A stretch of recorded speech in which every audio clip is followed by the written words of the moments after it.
Good evening and welcome to the Sports Jeopardy special edition of #Jeopardy Live Panel. Once again, I am Andy Saunders.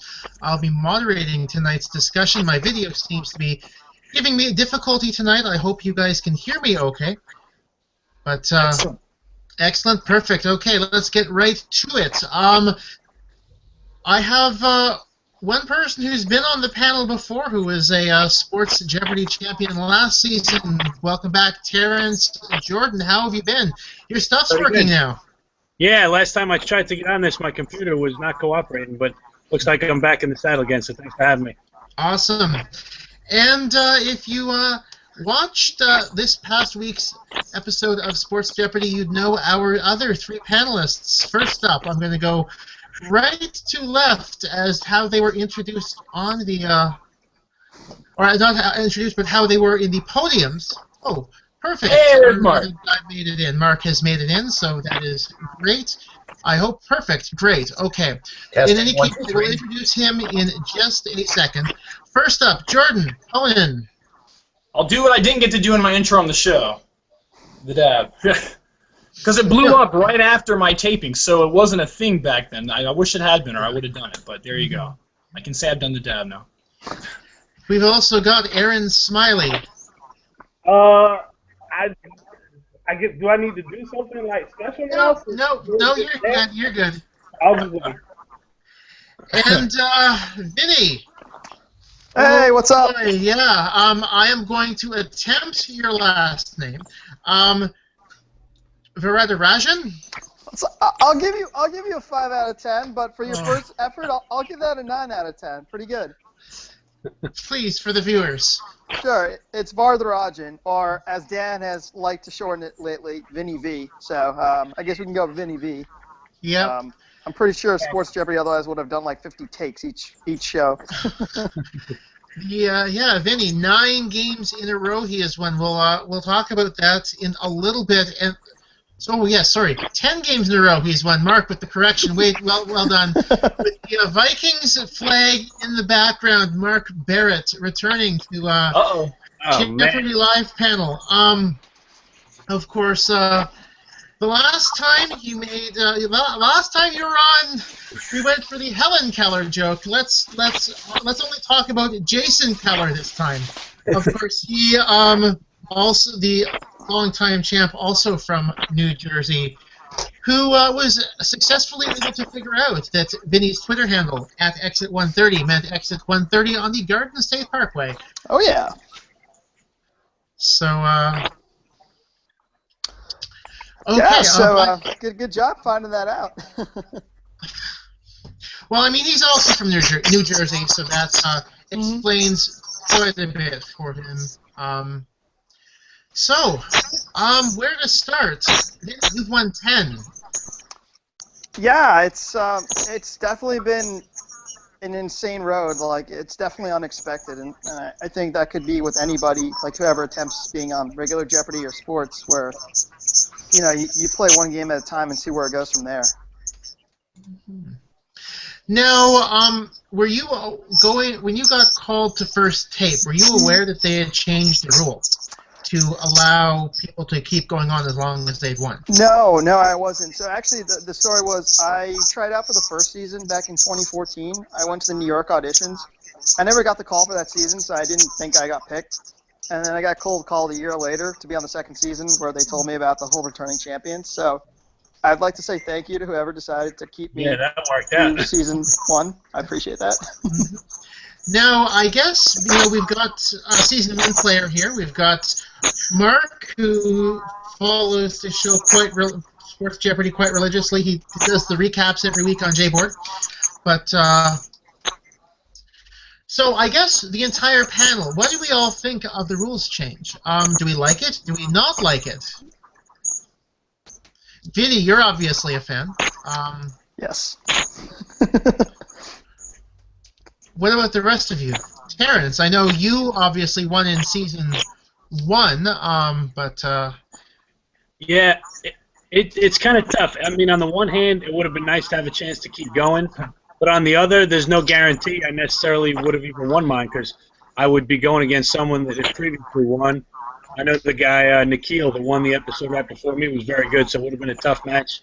So, I mean, I wouldn't change anything. I'm glad I got on when I did, and I was able to win.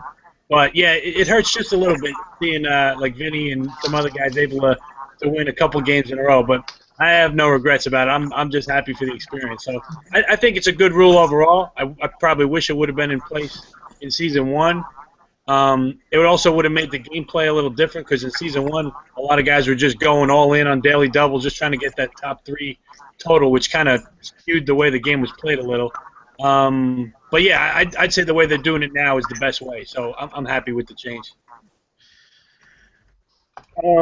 I agree. I definitely thought that the first season you weren't necessarily playing to win. You were playing to win big. Altered, how aggressive people were. I guess it's not really a change I would make, but maybe just a suggestion to have, like, I don't know, a cap of however many victories. I mean, I don't know what that cap would be, but it'll be an interesting way to just keep the competition going. I mean, not on a major network, so it would be nice to get some fresh faces, even though I know Vinny doesn't agree and is racking up style. It's all right. I think my parents might agree with that too, because they're going to be seeing me on TV. They're tired of seeing you. You got a couple members of the Varadarajan family on your side, Aaron. Fair enough. Jordan, what are your thoughts? I mean, I think it's great because being the fan of the regular Jeopardy that I am, obviously, that's one more thing that makes it like the regular show, which is awesome. And all we have left to do now is to make it like the regular show is for the champ to keep their winnings. So I don't know if they're going to do that next season, but I guess we'll see. Yeah, Vinny's like, can you imagine if I saw the J-Board recap and somebody did the math. I think it was like $158,000 more I'd have. Oh, that might have been you, Mark. If it was, thank you, Mark. It certainly was like, oh my God. But, just, I guess it's the same way, Terrence was talking earlier. It's just like, the first season and then the second season they had made a change. So if they make a change for a third season, I hope the show keeps going in the sense that, it would be great if they change the rules to make it better, more for, the same, you're playing for dollars instead of points. But, it'll be great, whatever. I'm glad at least the changes were made so, like, you can binge watch the show. So I think that's been a cool part, is, like, you can follow it. But it's insane. Like, I'm hoping the show gets, like, a little bit more, like, support as we go through. Mark, what are your thoughts? I haven't heard much of either on this one yet. All right, testing my microphone. Is that okay? we can We can hear you, yes. Oh, yeah. Okay. So in Season 1, Cora Peck was on. She was a Tournament of Champions player from 2009, and she had to play very aggressively going for a top 3 spot, and she ended up, not winning. With the Season 2 format, I think she would have won, and then she could have had a chance to play again. For regular Jeopardy people watching, it's a special treat to see someone that we recognize from the regular show. In Season 2, I like, play till you lose. Mm-hmm. Vinny has won 10 games, and he's got $50,000. I mean, that's nice. I think there should be some kind of extra reward for every 5 games, like a traditional game show. It doesn't have to be a car, but, even an extra, $5,000 or some kind of prize, getting a sponsor. I just think there should be something for every 5 games. Yeah, definitely help out if Vinny was very nice and cut all of his victims off the piece of that big chunk of change he got. It's always been kind words. I think that the coolest part has always been, meeting the players beforehand in the green room, getting to know them, and because this is sports, it's tailored towards one area, so meeting Aaron, meeting Jordan, meeting a couple of other contestants. I think that's been one of the better parts of that you don't see on camera. Like, I'd say that I'd always watch Jeopardy with my parents growing up, and so it's still on the bucket list to get on the regular show. But to actually be on that same stage as the champions, and it was great to just meet the different people there, like from different areas of sports. Now, And on that, you always hear about the camaraderie in the Jeopardy community, like on tape dates, how all the contestants like end up becoming friends and stuff. And now we can vouch it. That happened with us too, man. I mean, look, we all follow each other on Twitter. We're doing this thing, so that's the cool part about taping together. You end up meeting people, and like Vinny said, it's a sport, so we all know we're all sports fans, so we already have that like in common. So it's really cool. Yeah. so going back to the green room a little bit,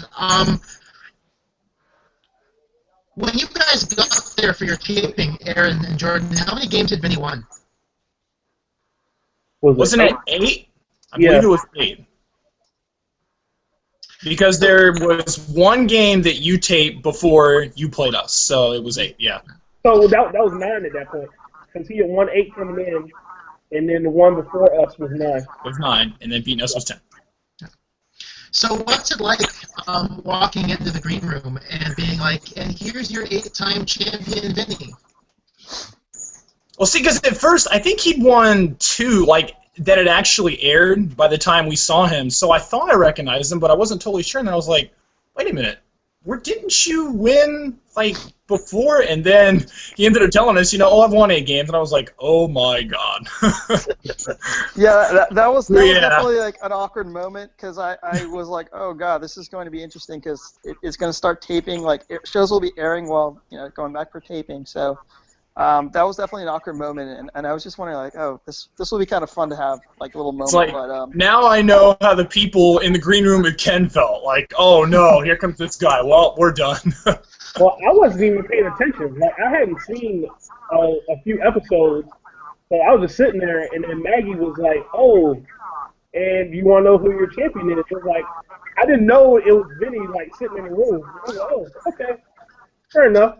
well, to be fair, for those who've been watching Sports Jeopardy, that day I actually came in really late. Like, I think I wasn't there initially, and I got stuck on the 405 freeway. So maybe if anyone wants to know why. For The those freeway watching the that you show, really hate. You know why. Yeah. You know why now. Yeah, So Jordan, when was your tape date? When was our tape date? Yeah, and Aaron. November the 4th. Of course. yeah, it was Yeah, it was Vinny it was was just on after October election day. 21st and 28th. You what? Vinny's first game was the 21st of October, then October 28th, and November 4th was his third game. Yeah, the third game was being Yeah. broadcast was broadcast that day. Yeah. Yeah. Nice. See, we didn't have that same kind of issue. Yeah.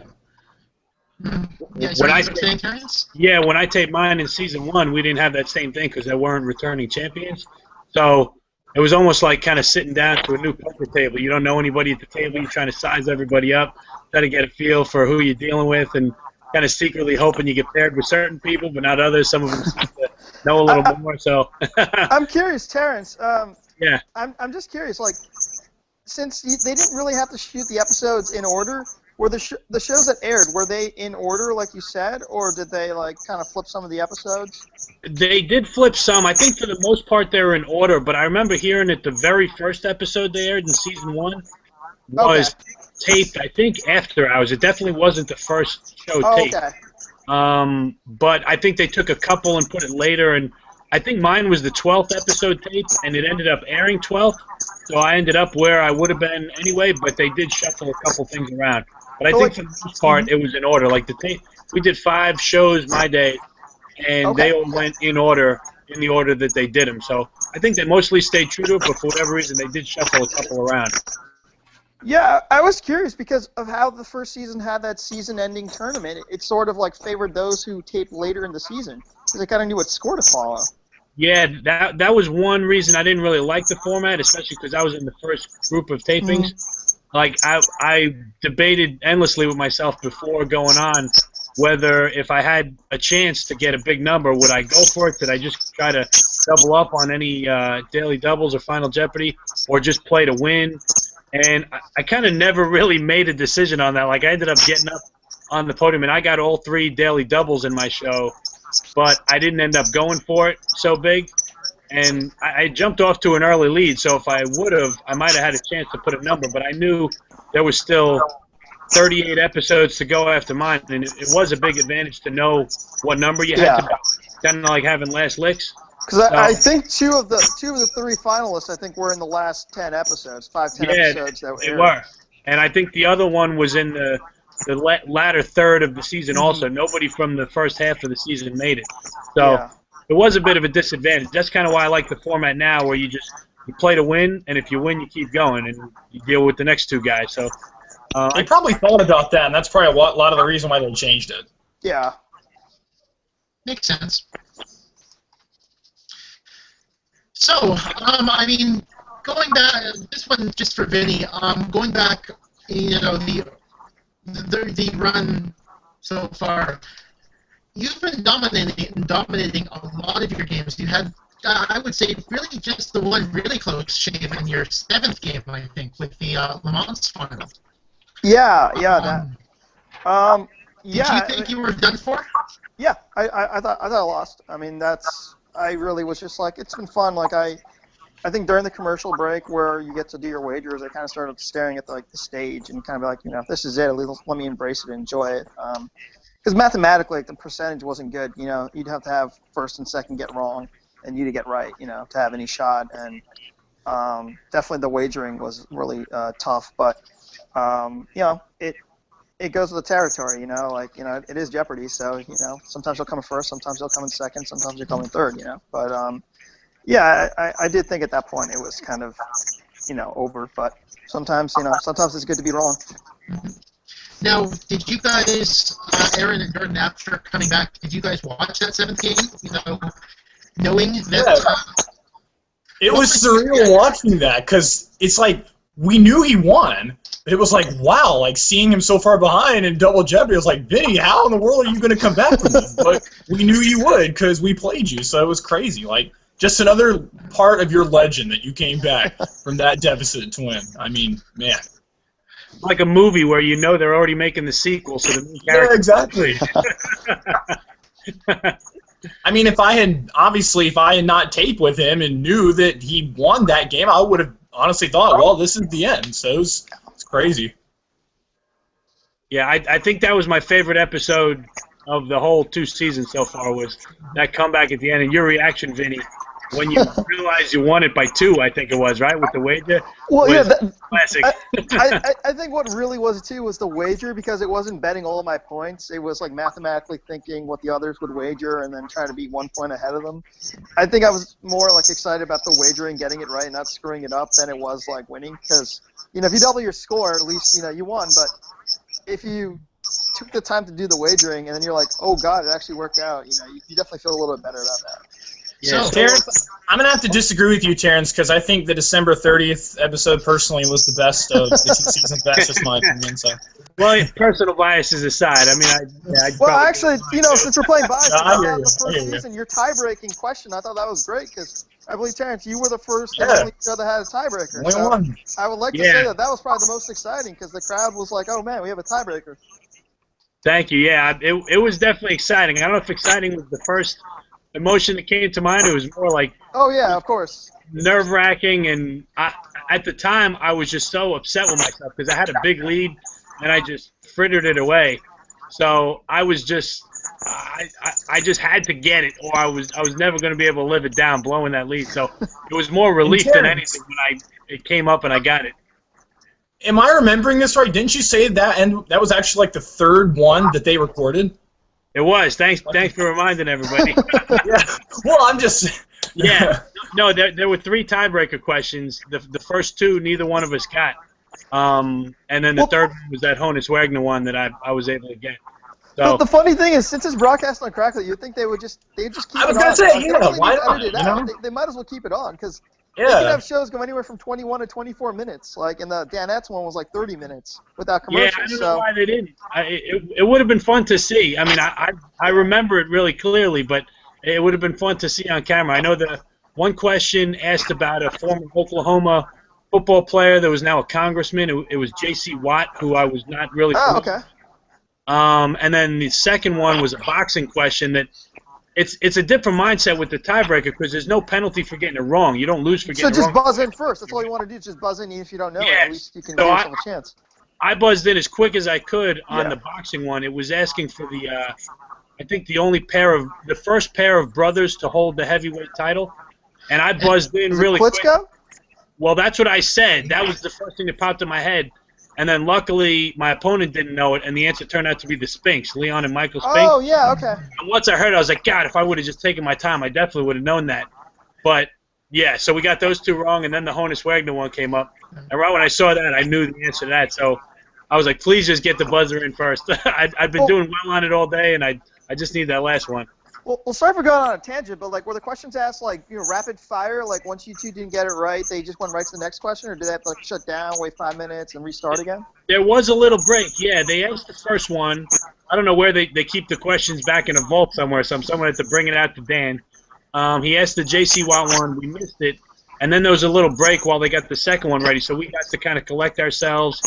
And then they asked the next one, and then after we got the second one wrong, like, you could kind of sense from the crowd, like, I don't know if disappointment's the right word, but everybody was like, oh, my God, I can't believe that they haven't gotten it after two.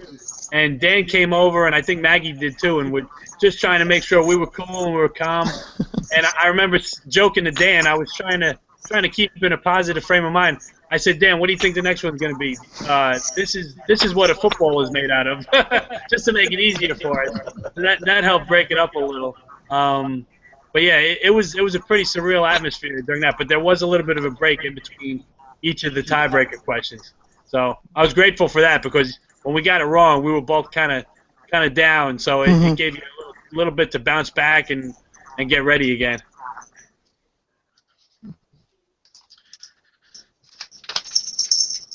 So, also, Vinny, your attempt to send Dan Patrick back into another dimension. Yeah. So I didn't know if I was allowed to say Family Guy on air, like licensing or whatever. So I said like cartoon, and I guess like Dan's Patrick. That's not even his real like last name. It's like Pug. So I guess maybe I don't have to done that backwards. But yeah, I was like, just figured, I'd watched. I remember that scene from Family Guy, and I think a contestant had done it on the regular Jeopardy once a couple of years ago, where Kev Keebert Zella. Yep. But apparently it's the fifth dimension, not the 22nd. But since it's not Alex Trebek, it's Dan Patrick, so 22nd dimension. Yeah. I've enjoyed. Sorry, Andy, go ahead. No, actually, you were going to say something, and I was going to move on. So you go ahead and say something. I was just going to say I've enjoyed some of your final Jeopardy responses, Vinny, where when the game's in a runaway, you can just kind of have fun. Like, it kind of reminds me of Alex Jacob on the regular show. Like what is a lead? Yeah. Oh man, we still laugh about that. Yeah, that was my favorite ever. I mean, it's a two-way street, like with the whole points versus dollars. I mean, one benefit, I guess, of playing for points is if it is a lock game, you can certainly just, you can certainly have fun with, there's no penalty for a right or wrong answer. Yeah, it's nothing else because you're not gaining anything. So certainly that kind of, that starts to like creep into your head. It's like, you could answer the question or just put a blank or just, whether it's saying hi to family or something. So, we're complaining about traffic on the 405. Hey, I'm sorry for the people there, but it sucks. The 405 sucks. I really hope California high-speed rail, when it's implemented in 12 years, I really hope that'll take some traffic off the 405 and the 101. But until then, it's not fun. Vinny, I'm actually curious. I mean, obviously you did the joke response about the 405 in our game, but did you have any like reasonable guess on the clue? Like, did you think it was angels and you just want to have fun with it, or what? Actually, no. I talked about this today with a friend. I personally read the question wrong. Like, I was thinking like all expansion teams since 1961, and so I was like, oh god, that's a lot of teams. And so I thought. Yeah, see, I didn't focus on the date either. Yeah, I thought it was since 1961. If I had read it as 1961, it would have only been one of two choices. Yeah. But yeah, I mean, sometimes also I guess I wasn't focused as much on the question to be honest, because like I'd already like said in my head, I'm like, okay, let's just have fun. But yeah. I'm not sure. It's a toss up on whether or not I could have gotten the Angels. It depends if I had read the question properly, but I would have guessed Blue Jays based on that when I saw the question. It was definitely a tough one. Andy approved that. Yeah, it's been an interesting mix of questions from the four major sports or other categories like Le Mans. So it's certainly been a good mix. Yeah, I had I not seen 1961 myself, I also would have guessed the Blue Jays for the record. But That's when I saw Canadian the, bias, Andy. Yeah, I was gonna say. also, I remembered when they were winning their World Series back in the early '90s, they actually did get over 500 for a very brief time. Because as a young impressionable 10-year-old, I was. That's one of those things that was one of those things I remember is Tom Cheek talking about the Blue Jays all-time one-loss record. But Yeah, I mean the Blue Jays were a really big franchise back then. They used to get $4 million in the Sky Dome back in the day. So it's good to see teams like Blue Jays and Royals, from yesteryear. Now they're back on top. So that's good for baseball. But sorry, this is the real team. And because they're new, because they made it, I support the other local team as well. So Attaboy. That's what I like. I don't hate the Mets, so I'm not a big fan of those who don't really root for the other team, and but for the most part they're not rivals anyway, so you can root for them. While we're repping teams, I should mention this is the North Melbourne Kangaroos, the team that I mentioned. Oh, nice, awesome. The Aussie Rules football team. So that was there a you great go. shout out, by the way. That was pretty awesome. Yeah, figured it was appropriate to do that since I mentioned him. So. Yep. So, did you guys all kind of have lucky, lucky charms on the stage? I mean, I know you had your sweater vest there, but there was no way that I was going to go on the show and not wear a sweater vest. So what is that? So I hear, was there a story behind that? As in you'd forgotten and you were about to go on stage? I'm a big fan of Tiger, obviously, and I always felt that Tiger Woods, he dressed fairly well on the golf course, so there was no extravagant outfits. And whenever he was playing in a colder weather event, he would bust out the sweater vest, and I was like, so I love to play so much, and I love him. I guess if I can't play as well as him, I try to look like him. So then that started it, and then I asked my mom for a sweater vest for Christmas, and she got me a blue Carolina Colors Argyle one. There you go. From there, I showed up to work one day, and I was like, so this is what I'm thinking. I think I have 5 sweater vests. I'm just going to wear one each day of the week. And all of my coworkers, they're like, this is the stupidest idea I've ever. So then, by the end, they were like, okay, that wasn't as bad as we thought it was going to be. Touche. So then, the next year, my collection grew, so I had a whole new slew. And then the third year after that, that was when I started bringing the social media aspect of it. And by that time, I had enough to do 2 weeks, so I did an extravaganza. Oh, wow. I updated my Facebook profile picture each day with different sweater vests. Then the time after that, that was when I got everybody involved. I had friends all over the country that basically put up Twitter and Instagram pictures of them wearing sweater vests. That was when it hit me. I was like, man, this is ballooned into. So who has more followers, your own profile or your sweater profile? Oh no, they're the same. They're the same. No, so you got to separate it, and you got to see, That would be awesome if Aaron's sweaters had more followers than you.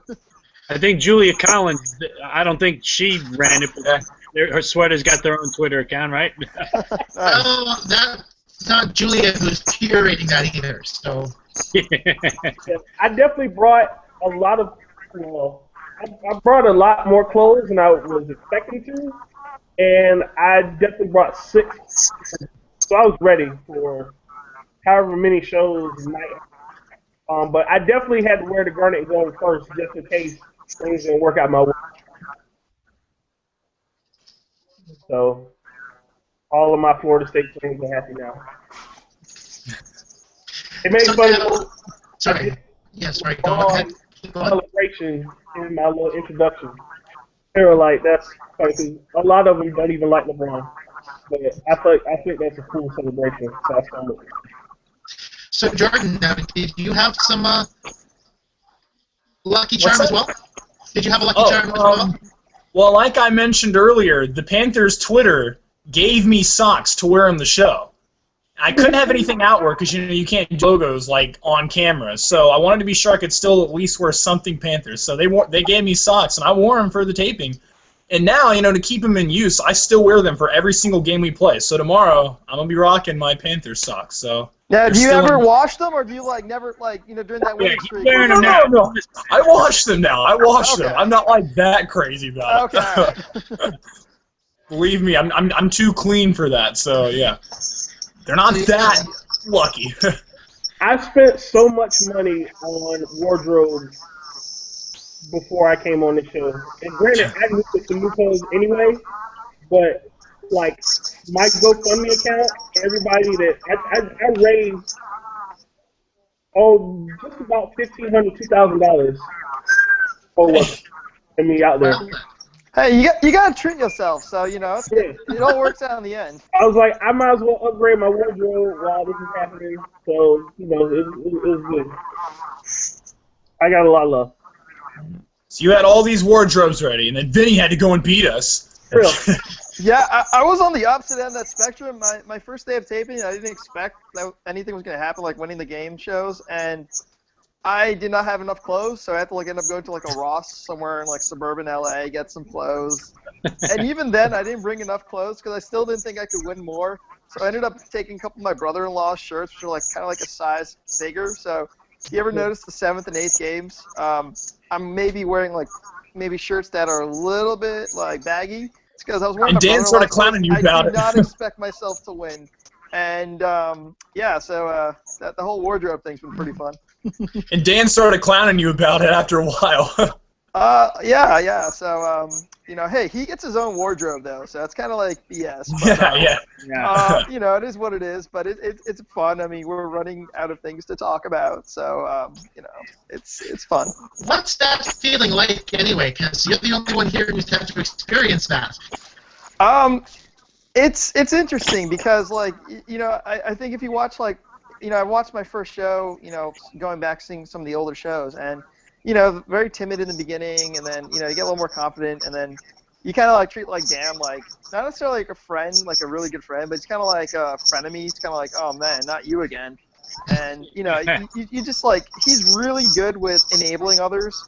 He's pretty good with kind of taking the lead, and then you're sort of know how to bounce off. But he's definitely a genuine guy, so that's respectful. Off the camera, I think Jordan and Aaron can agree. Off camera, he's a really nice guy, and it shows. And it's one of those things on my bucket list is those TV shows. I've always wanted to know what are people talking about when the mics are off and they're fading out, going to commercial or whatever. And we kind of got to experience that. We could see ourselves talking as the music is going and we're going to commercial. More than once, he complimented me, because, I was doing bad in the Jeopardy round, and then I had that little comeback in the double Jeopardy round. He commented me on that multiple times. I thought it was really nice of him. He was like, great comeback there in double Jeopardy. So he definitely is a genuine nice guy. Same thing. Yeah, he criticized me. He said, stop killing our ratings. Yeah. But see, I love that, though. I love the thing that you and him have. It's hilarious.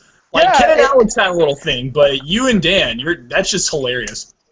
Well, it's more of, I think it's the vibe of the show because, I look at regular Jeopardy and, everyone's dressed in suits or business apparel and, we're kind of like an Applebee's. The whole man cave said it's an Applebee's.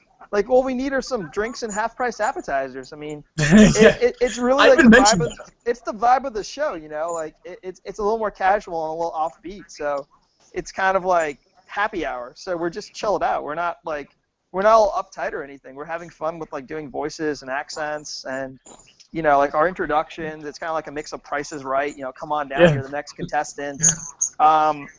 I really love that part of it. And it'd be interesting, because we've had some Sports Jeopardy contestants who were on previous Jeopardy, like we had talked about. Yeah. But it would be pretty cool, if one of us or anyone who's been on Sports Jeopardy can make it to regular Jeopardy and then see what the difference is between junior college and college, you know, or like, you know, like this is just like a happy hour and Jeopardy's like a black tie event. I hope it's not, because I've heard a lot from, you know, previous contestants on Jeopardy, you know, but I would say Sports Jeopardy definitely a different vibe. It's definitely more like, I guess, you know, like laid back. I don't know if It is anyone kind of like. could. It is kind of like Applebee's because the table in the background. You know, I remember saying, I think when we sat down, I was like, "Hey, where are the appetizers?" Because they got that table there, makes it look like a sports bar or something. So it's yeah, exactly. I do love Yeah. that. So that booth is very cramped, by the way. I think Yeah. you guys noticed that. Yeah. It's not fun to sit in that booth. Well, you guys have one less person in the booth now, right? When I was on it, Kelly was in there also. Not that she. Yeah, I remember that. Yeah, then I think Bob even in there Jimmy also. too, and like Jimmy's in the audience. He kind of does like the audience warm up, so he's really good at that. I think I've seen him in past episodes. Just sometimes Howie Schwab would be on there. But yeah, now it's just the four of us, and yeah, it's interesting. They've also like changed the positioning of where you sit. So it's been pretty fun though. I mean, obviously that's another part of Sports Jeopardy I really enjoy, is that they have that extra time. Like they definitely take out I think one clue per category, so there's 6 fewer clues in each game, and so they have that extra time for the longer interviews and then the post game. So I think that's pretty awesome that they're sort of, you know, kind of going their own way in that. Now, how do you think having the 1 fewer clue per category, like how do you think that affects gameplay? Because I mean, obviously, I would say it probably makes the daily doubles more important. And also, it's easier the daily double is easier to find, I guess. Now, will you guys agree or disagree with that? I don't think it makes a difference either way. I mean, I still think at the end of the day it's still a race to get as many points. So you don't really, at least I didn't think about it that much while I was playing. I was just trying to get as many clues as possible, and because we're all playing the same game. So, yeah. Watching my game again, it makes me like, dang, that would have been an extra chance for me to maybe come back if I had those extra clues. But no, I agree with that the daily doubles are more valuable because, you know, there's less clues and there's less time to make up ground. So, well, the funny thing is that I do wish the extra clues were there, but the funny thing is that the status quo is this is how we only know it, because we've only played this version. So, you know, like with 6 questions or 5 questions per category instead of 4, you know, we don't know. So we're used to this gameplay from the beginning. So I think that's also something to state from the beginning, is that like we weren't like given 6 and then taken 1. You know, we weren't given 5 questions and then taken 1 out. So we've always played with the 4. I think just because you're in the zone, you're in the game, you don't really think about that too much. I don't know if I think you just play your game, and we have rehearsals too. So with the rehearsals, we're playing the same format. So I think we're all like used to that, you know, 4 question per category, and it's always nice when you don't hear that little beepy sound in regular Jeopardy because nobody ever finishes the categories. I'm like, yes, every question was answered. That's awesome. So I'm really happy about that. that seems to be happening a lot in regular Jeopardy lately, and I hate it. Well, unless you're Matt Jackson and like you just do like 10 questions per minute, but Yeah. I will take credit. I won the rehearsal game. I just want to point that out. For the longest, I ended up with the most points in the end. I also think that because it's specialized and like it's Sports Jeopardy, like knowing the category, we can already like narrow down like a certain group of answers that we know is that category. Like Christian Okoye. Yeah, that was fun. I wonder in the history of Jeopardy, has like one person or like place, has one person been the answer for every attempt, like every attempted on the clue board? I think we've done that before. Baby Jessica in the. I seem to recall there being a baby Jessica in the Battle of the Decades, but. Yeah, you know, like if the game, like maybe like if that was the last category or something, and like, you know, maybe that perhaps been like one of those lock situations. Maybe it would have just been fun just to say Christian Okoye for the Big for Meal question. Like, this guy coached the team in X year. I'm like, who is Christian Okoye? And I'm remembering a category where it was the same response for like the first 4 clues, and then the last one they were like, "Haha, just kidding," and it was something else. I'm not mistaken. I couldn't tell you when it was, but Was that an April Fool's? Fool's episode? That might have been April Fool's. I'm not sure, but I feel like I remember that being a Yeah, thing. that's vaguely familiar. Mark, do you remember? I can't pinpoint the game, but definitely 4 the same, and then the 5th was the kicker or something different. And it didn't have We're gonna to have be, to go archive digging for that after this. but it didn't even have to be April Fool's. They've done stunts like that. Like every response was a John in a round. You know, they've done things like that. Every response was 7 letters, much to John Coulterman's chagrin, but that's neither here nor there. We have a question on the hashtag from David Kendall. Is the set the exact same one as regular Jeopardy, just made up to look like a sports bar, or are these sets separate? Do we know that? Everything you said. Oh, he did. Well, to answer that, it's the same set. It's the same board. So they just put a false facade over it. Oh. So that's why it covers the last clue on the bottom. The last row of questions are covered. Mm-hmm. And I think on the show, it shows up as like a Wrigley Field type scoreboard. Yeah. But when it airs, it's like a commercial, like it's like advertising for Crackle. So, but otherwise, yeah, I think the set is built so it's like it's just a false facade, so you could just pull it out and they can get ready for regular Jeopardy. I'm guessing it's the same way with the podiums too, like that brown, whatever. They just pull that off and Yeah, I it's think like so. the skeleton of the podiums or whatever. And I think maybe the audience section, the first section on the far camera left, which is where you guys were sitting, I think that they kind of like put it back to a regular audience seating because that's like the quote unquote bullpen.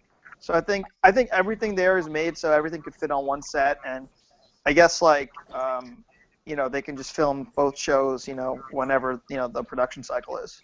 Behind the little bullpen wall, there's a couple more rows of seating that weren't used for our taping, but are used for regular Jeopardy when that bullpen thingy's not there. So, just little random facts for that question.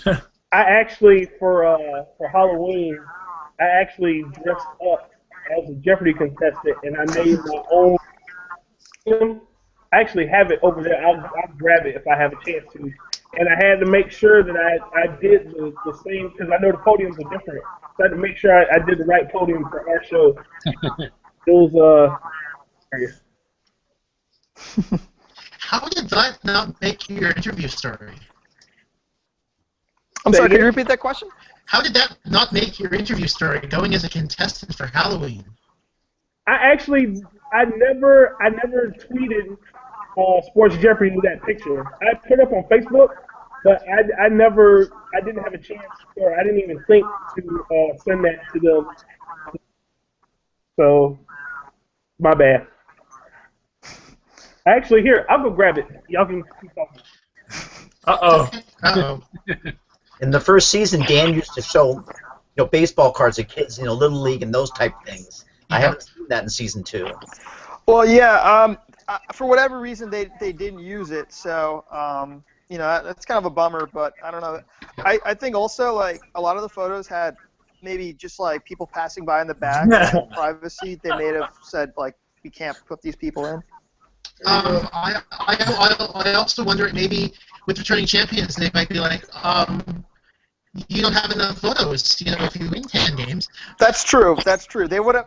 If that was the case, I would probably have to show them a photo of last week's show. Be like, and here's you and me 1 week ago, Dan. Yeah. Okay. So we have a podium over here for. Very Smiley, you have to do the rest of the show like this now. So are you Turd Ferguson? Is that like the SNL one? That looks like the little SNL one. Oh, it's there in there. Okay. That's chalk on there. It kept rubbing off. What's your point? What's your dollar score? What's your score? 23,500. Not bad. Yeah, nice. And that's going into the second round, right? That's your first round score. Now you're going to double Jeopardy. Yeah, that was about what Vinny had on us going into Final Jeopardy. Yeah, I was without the dollar sign, but still. I was about to say that was Vinny's total, and I was like, Oh snap! That thing was a pain to walk around in because, like, I had to use like shoestrings to poke holes, and it's a science project board, so it folds out. Oh yeah. I almost had to hold it as I walked around at the party, so it was crazy. I'm probably gonna keep that for a while. I am going to have to go through my Facebook for a second and pull something out because it looks like some people may have seen this, some people may have not, but it'll come up in a few minutes. I have a couple more questions. I guess we can talk a little bit more about the specific game. Is it just me, or is that Bill Maher daily double really undervalued? I'm a Mets fan, and I didn't even know that. So because they filmed the show in L.A., so I thought the Dodgers was actually a good answer. I thought that was that made sense. Well, The crazy thing was that they do that clue, but then the next clue is Will Smith, which is a cupcake one. So I'm like, man, you put that hard clue at, 1,000, and then a super easy 1,500? I mean, wow. So I'm glad Smiley got the daily double so I didn't have to lose all my money and miss it. So thank you, Smiley, for taking one for the team there. I got caught off guard because it was the second clue of the round, and because after I answered the question, I was like, I know the freaking owners, just because they just went through a divorce. I'm like, what am I thinking? So yeah, it didn't. I missed the minority clue, which put me in on the Mets. And then I would say this though, don't feel bad about that. That's just one that, I mean, I live in the New York area, and I had no clue he was a minority owner. I was like, are you serious? And I accidentally bid wrong because I wanted to make it a true double, but I completely forgot. I was wondering why you didn't do that, but you know what? Sometimes Dan doesn't really tell you so much. Like, he just kind of leaves it to you, and you just say, "Oh, I'll make it a true daily double," which isn't the maximum you could bet. Yeah, I believe it's 2,000, correct? In Double Jeopardy, I believe you can. Yes. Whatever the highest value clue in the round is. But hey, it worked out because you didn't get it right, so you ended up saving some money. You weren't in the red, so it worked out for you. I think at that point I was just making sure that I could make it to College Jeopardy so I could get a check. But actually, looking back on the show, I actually didn't think that when I came back, I had kind of given my friends and family, a little thing about how I did. And I basically told them that we got mocked. But looking back on the episode, it really wasn't as bad as at least I portrayed it out to be. I mean, we all kind of held our own, and Vinny got off quite a bit. And those daily doubles that he was able to, be aggressive and get some distance.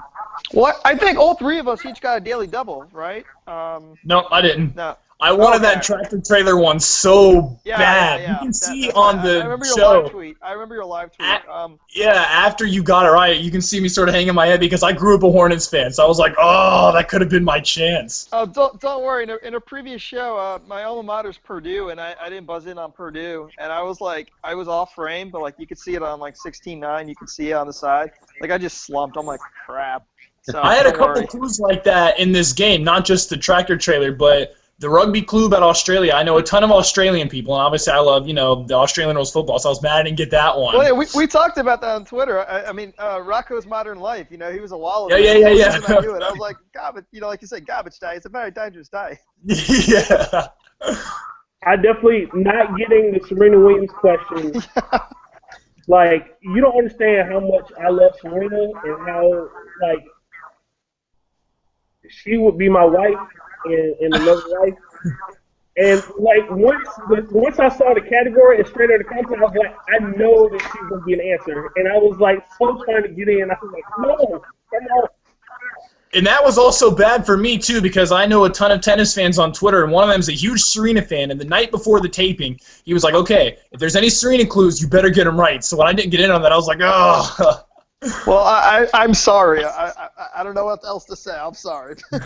You ruined our dreams, Vinny. Yes. At least you guys didn't get them wrong. I mean, there's only so much you can control with the buzzer. I mean, so sometimes you just get beat. No, but it's like I keep saying, I feel a lot better losing to someone like Vinny, who's just greatness, because if I had been in a close game and it had come down to like 1 or 2 clues, I'd have never lived that down. But at least going into this, I'm like, well, Vinny's a great player, so if I lose, I'm not going to be banging my head. So if I had to lose, it was much better that it was like this. And I'm honored to be VVL number 19 and Smiley's VVL number 20. So we are a part of history forever. You're making a brown man blush, Jordan. No, I mean, all those words, I take it like really kindly, of course. I mean, I just don't look at it that way, though. I mean, seriously, don't look at it that way. I mean, you know, we're playing for a game for fun. I mean, that's really what it is. I mean, Jeopardy is for fun, but Sports Jeopardy is probably a little more for fun because it's, you know, something even more trivial, like in one area of sports. So, you know, and I guess you've seen like that 7th show. Sometimes, like, you know, the cards are stacked against you, and sometimes you could still find a way through. So, and a lot of it, I think a lot of the game is luck, you know, with like finding the daily doubles, you know, finding the question before, finding the daily double, you know, making the right wager, you know, sometimes getting stuff that DD you have no clue about, or vice versa. So, and you do like to say often, it's the signaling device, and you're really, really good at it. So thanks. Well, I mean, it's good. You know, I think they give you the pens like an audition. Didn't you guys use the pens? Yes. Oh yeah, I still got mine. Got 2 of them. Nice. Should give them out as Christmas gifts. I'm keeping those things. And By the way, I apologize for my internet connection. It cut me out for a couple minutes there. But, yeah. We thought it was like rudderless for a few seconds. We're like, you survived. You survived. During rehearsal, I was actually I buzzed in early, quite a bit. So then when we got to the actual show, for some odd reason I was buzzing in late because I was looking at the light. After that first commercial break, Maggie came over to me and she was like, "Look, you're buzzing in too late. Pay attention to Dan, like how he reads the question. Once he reads the last syllable, the last word, that is your get your sweet spot and buzz in." And I mean, I did a little bit better after that, but I couldn't time it, and that was my problem in auditions too.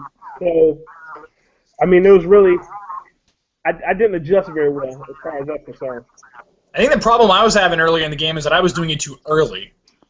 So we had opposite problems. I was getting in a little bit too early, but obviously I guess I figured it out a little bit in the Double Jeopardy round. So that's the thing. It took us time. That's the advantage you have too, Vinny. You know, you played in as of our game. You had played 9 before that, so you're already used to it. I mean, and we still have to get used to it. I'll agree with you on a little bit, but remember that was the first show. You know, that was like the first taping. So I mean, I'm just like you guys. Like I'm, you know.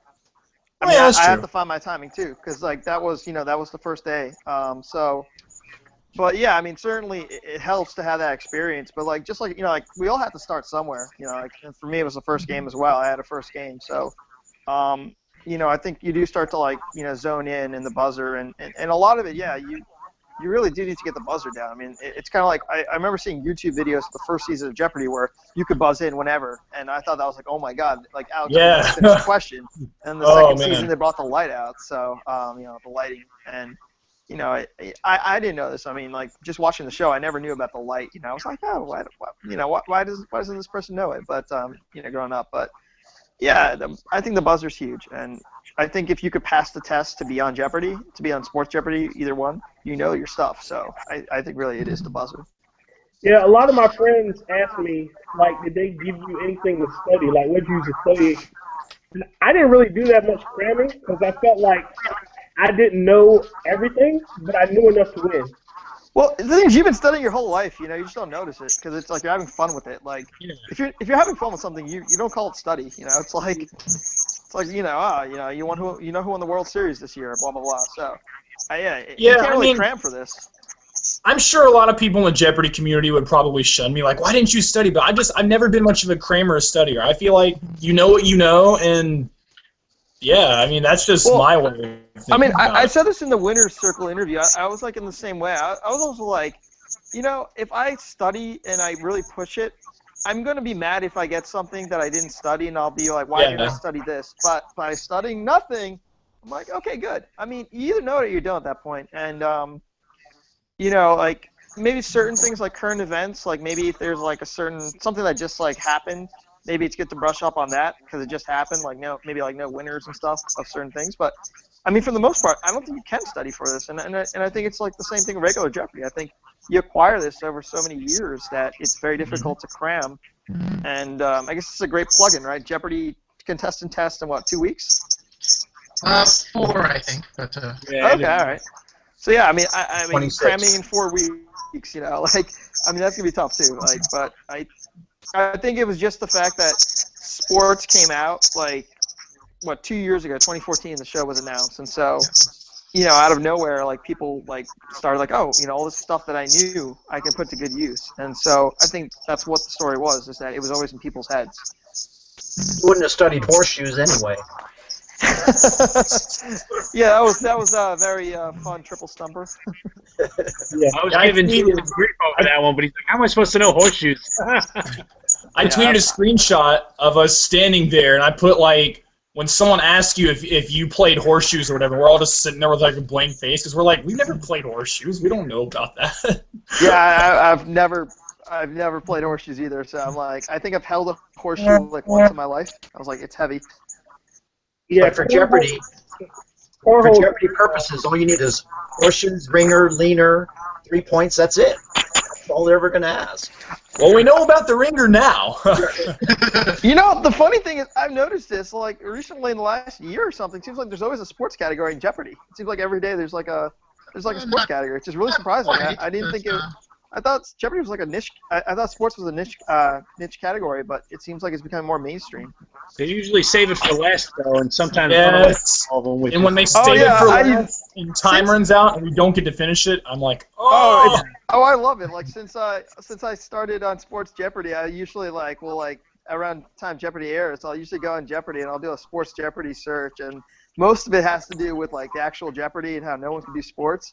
And I love how so many people are like, why isn't there a Sports Jeopardy? I'm like, there is, sign up for it. I'm like, come on. Well, I like how they've shown some promos during regular Jeopardy. Like they've promoted you a good bit, Vinny. Like about the streak you're down. That's been the highlight. Like I'm like working out in the gym watching Jeopardy, and I'm seeing myself on TV like, oh yay.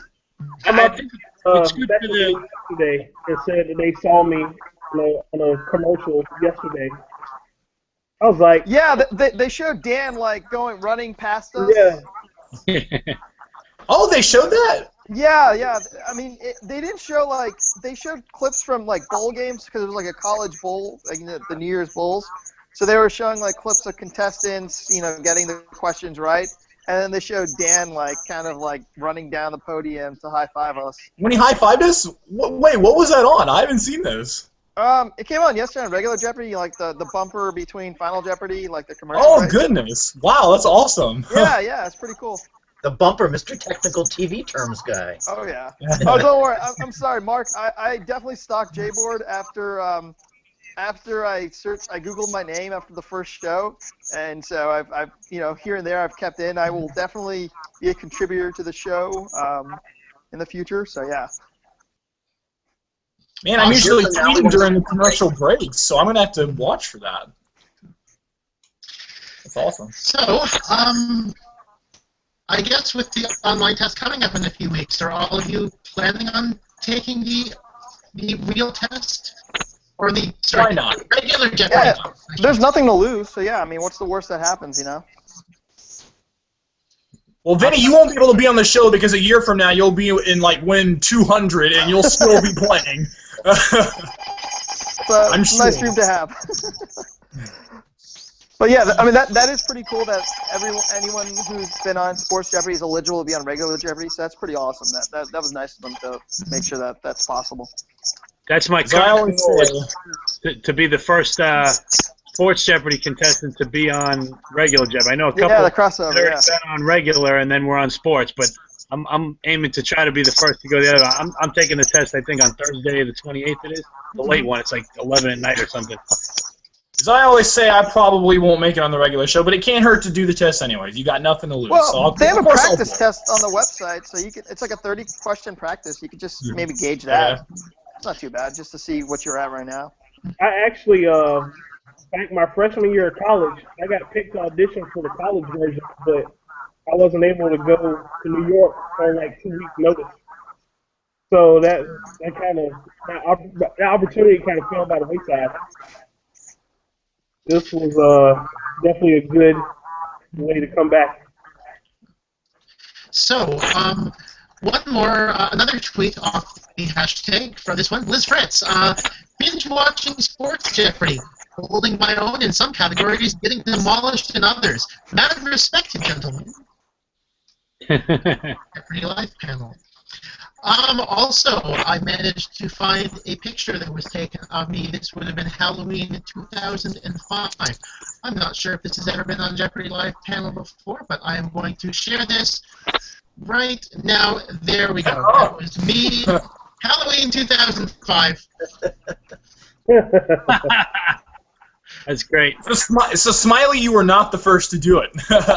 You almost had the same total as Aaron. Yeah, I like how the scores are in the same ballpark. Freaky coincidence. Oh man, That's great. I wanted to add the spear to my name in the show, but I figured it was a little bit too much. I had to get the smiley face in there, so that was fun. You still got your Florida State shout out when you did the LeBron thing and got to do the tomahawk cut. Absolutely. I mean, my journey through Florida State is there's a lot that only a few people know my time there, and it's definitely a big part of me, and I'm so proud to be from that school, and anytime like I have a chance to represent Florida State, it's to me. That's awesome. So, I'm going to go off the wall ever so slightly with my next question for the panel. I don't know how you guys will take this question, but there has been some discussion, some very deep discussion on my own personal Facebook wall today regarding Jeopardy the musical, and a bunch of people are putting forth all sorts of ideas towards this. What do you think Sports Jeopardy could contribute to Jeopardy the musical?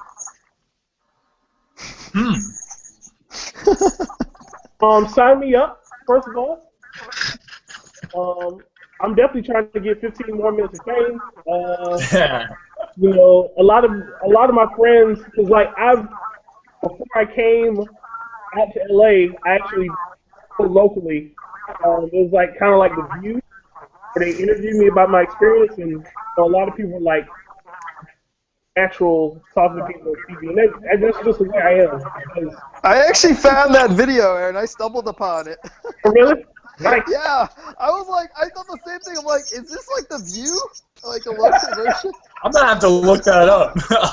I'm actually supposed to be going, well, there's discussions of me going back on there to talk about the episodes, so we'll see how that goes. But, I mean, if they want to cast somebody, I'm definitely down for, you know, I got some horns, so I can sing a little bit. Can we hear some? See? No. I do. I'm a karaoke master. There's no karaoke machine right now, so I think if I come to DC, my best friend lives in DC, so I'm probably gonna be coming up there soon. I'll hit you up and you can hear. Hey, that sounds good. That sounds good. All right. Okay, so my next question, I guess, we'll go back to the musical in a second, but did Maggie have you sing at the audition? Oh, jeez. What you? Did Maggie have you sing at your audition? No, but she definitely, like, when she came in and she was getting everybody to dance, and I consider myself a phenomenal dancer, so when I got up and me and her, like, did, like, butt bump, like, you know, got it in for a few seconds, I felt like I was already off to a pretty good start. So Maggie's my girl. I love Maggie. She's You cannot not love Maggie. She is legendary. I'm telling you. Everything that I had heard about her before, it was even better. Maggie is the best. I'm telling you. Yeah, I think that's the one common denominator between Sports Jeopardy contestants and regular Jeopardy contestants is Maggie. Like, honestly, like, she really puts you at ease. and she really kind of just brings it to a new level of just having fun, and all that vibe comes from her and the other Jeopardy staff. So she's like dancing on stage with you before like the contestants are announced. It's fun. The funny thing is, in my audition in Atlanta, we had the Jeopardy people, the regular Jeopardy people next to us. So we've got like 80s rock music blasting as we walk in, and so the people next door are probably like, what are they doing in there? Which kind of attests to, you know, the more laid-back atmosphere or whatever, Sports Jeopardy. So I thought that was pretty funny because they were probably like, wow, they must be having a lot of fun in there. Yeah, I think we should put a cap on conversations within the green room. Stay within the green room, gentlemen. Did she tell you do not quell the mo? I don't remember that. Only regular Jeopardy people get it. Okay. Ooh, okay. You know, she wants the game to keep moving, and so she just says do not quell the mo. I think also because of like the uniqueness of being on Crackle, I don't think we have the time restraint situation. So so I don't think we have that problem like on that show. So it's kind of like, you know, if they could do a staring contest, I think they're cool with anything. That was so funny. In 2005, when I auditioned, Maggie was singing "This Is It" as the people walked into the audition room. So I did an air buzzer. Who is Kenny Loggins? You know, so I made myself memorable and stick out immediately.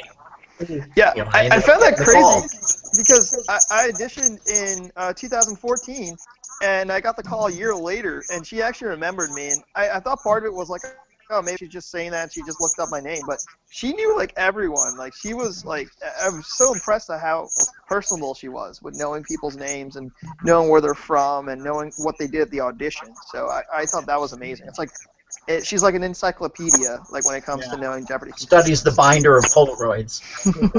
Still, though, you have to be passionate to do that. I mean, and that's awesome. Like, it's definitely, she made that definitely a memorable experience, you know. I know with me, I knew that I had to take advantage of social media, which, like, I started the hashtag Get Smiley on Sports Jeopardy last October, like, and I kind of just kept, like, I kept bugging Crackle and Dan Patrick, like, hey, get me on, and then I got my friends keep me.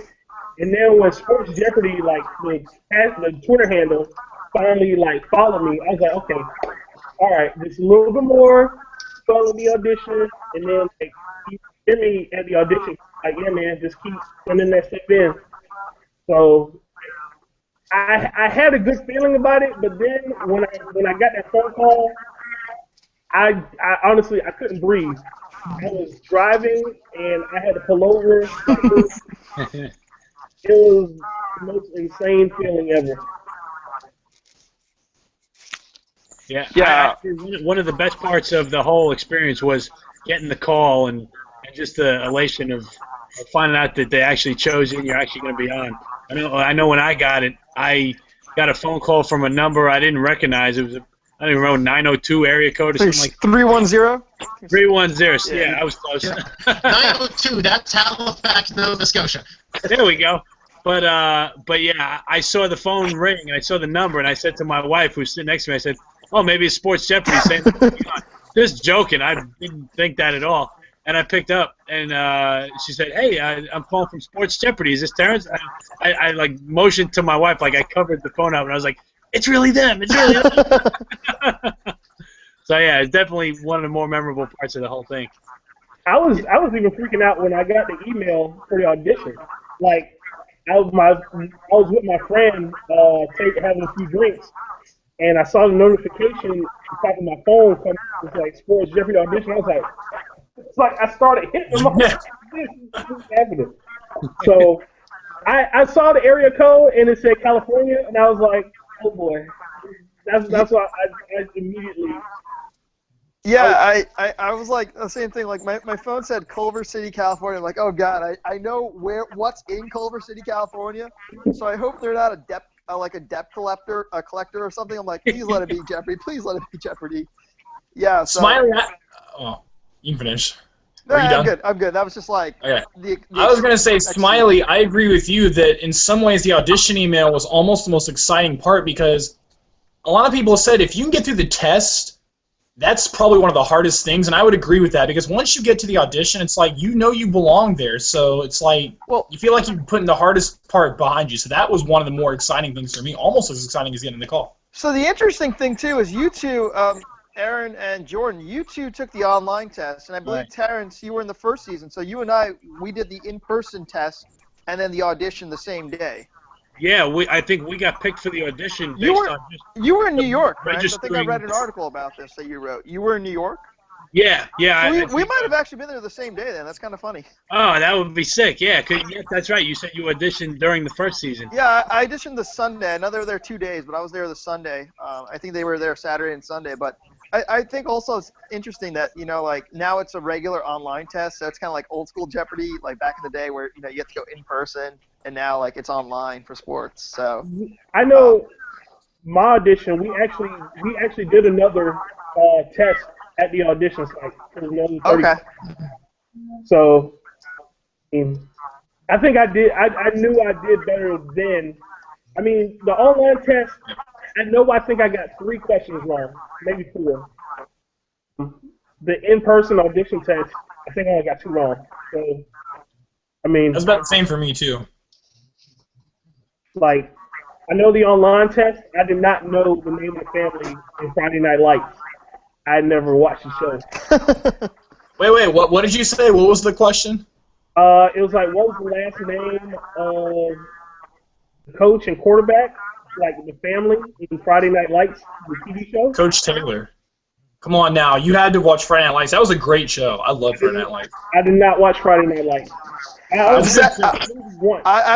with Mr. Smiles in this. I've never watched Friday Night Lights. Yeah, same here. So. It's been in my Netflix for like 4 years, but I haven't gotten to it yet.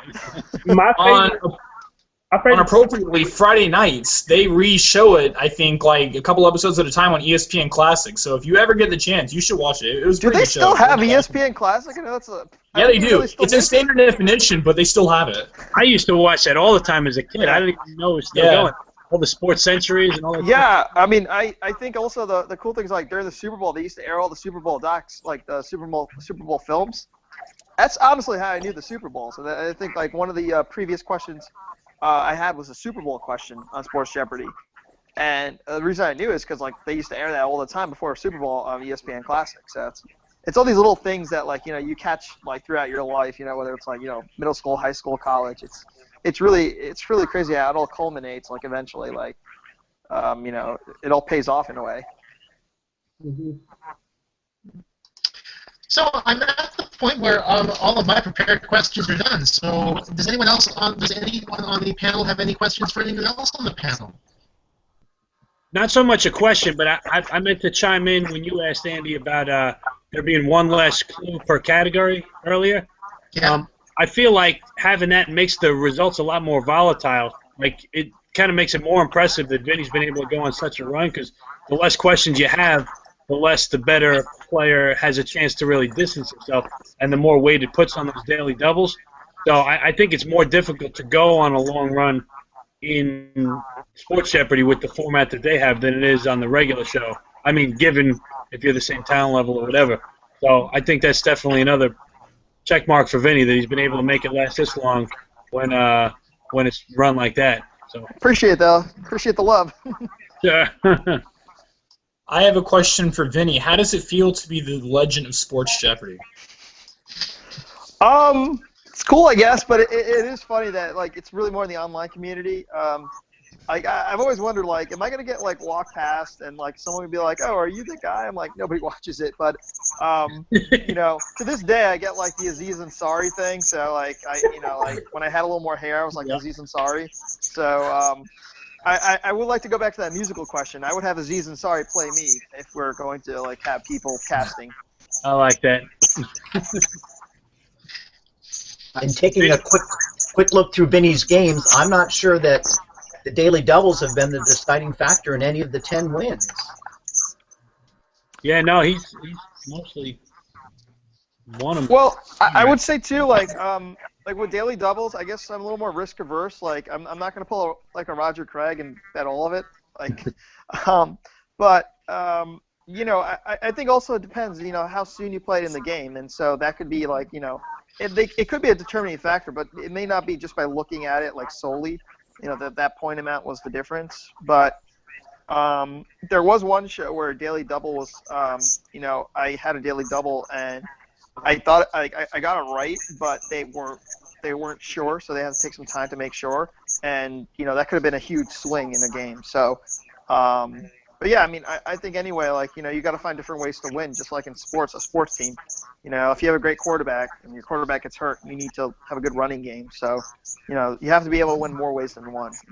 Yeah, just finding them can be an advantage, whether you bet a lot or not. Yeah. Just getting it off the board can help. Yeah, yeah, of course. Like, you could, like, definitely. And I remember one of the shows, I probably came off a little bit pompous because, like, I kind of, like, analyzed, like, there was, like, 5 questions left, and they're all at the top of the board, and I got a daily double. And I'm like, you know what? I know if I bet the minimum, there's no way anyone can catch me, so I, like, bet 5. So, like, sometimes, that you're in that situation where that could occur. I got a question for you guys that were just on it. Have they said anything to you about if there's going to be some kind of season-ending tournament of champions or something? Like I know last year they did that, but they haven't really come out and said anything like that this year. I don't know how it works. I did not hear anything about that. If they had, I'm not sure if we're going to do the same thing as we did last season, or they should have a most memorable contestant tournament so I can come back. That's If they haven't said anything, I don't see it happening, and it doesn't seem right. This time in the game. Yeah, it's to even my knowledge through these 10 shows. I'm not sure. It's kind of hope for the best. Prepare why for don't the we worst. just go ahead and give the season championship to Vinny? I mean, there's really no purpose in continuing any further. Let's just give it to him now. Well, hey, Vinny's still got something to play for. He's got the guy that won last season. He won his game for $5,000, and he won $50,000 at the end. So Vinny's got 50 right now, so he could take over the all-time. Try to break the all-time record, yeah. Be Shabilsky's record. Yeah. Yeah, I like the thought had occurred to me, like it's just like, oh man, that's like the same amount that they were offering last season, but you don't think of it like that. I mean, it's like the mountain type thing. You just start at the bottom, work your way. It started from the bottom, now we're here. It's. I know. On a personal note, like coming from, I kind of grew up in a small town in Georgia. Sitting next to my grandma. And I used to have like a tablet, and I would play along Koryat style like every night. And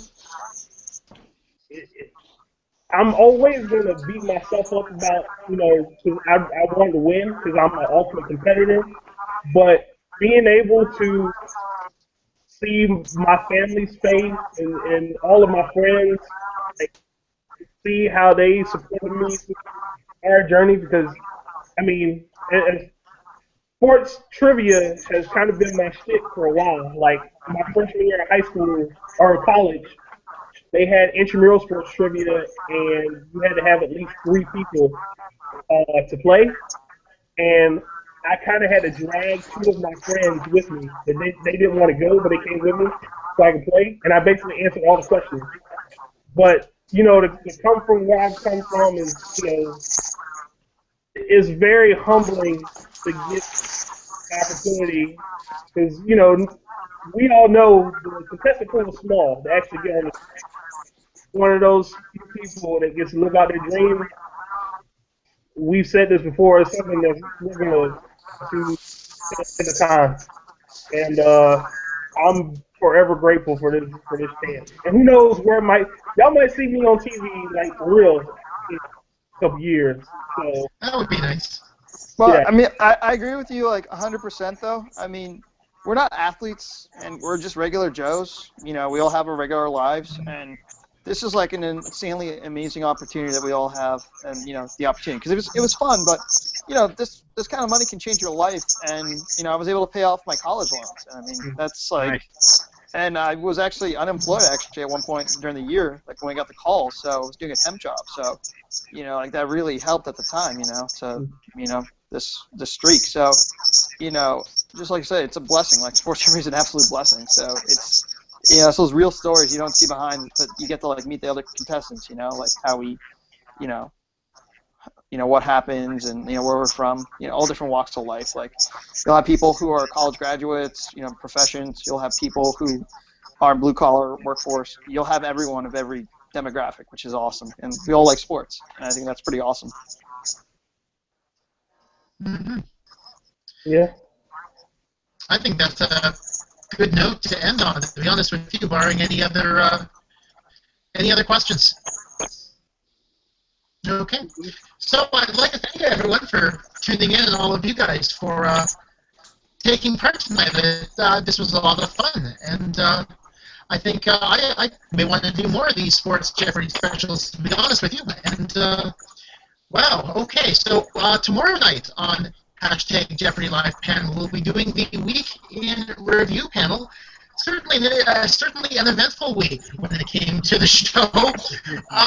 So far booked for the panels, we have from last week's contestants Stephen Bird and Camille Hooper, as well as returning to Jeopardy Live Panel, the unrelated Andy Saunders. So I may get a couple more, but we'll have the Week in Review Jeopardy Live Panel tomorrow night at 7 p.m. Eastern if you want to tune in for that. But for everyone here at Jeopardy Live Panel and the JeopardyFan.com, thank you guys for taking part. Thank you for tuning in. Thank you for tweeting at us. Thanks, Andy. I'll see you guys. I'll see everyone on the broadcast tomorrow night. Sounds good.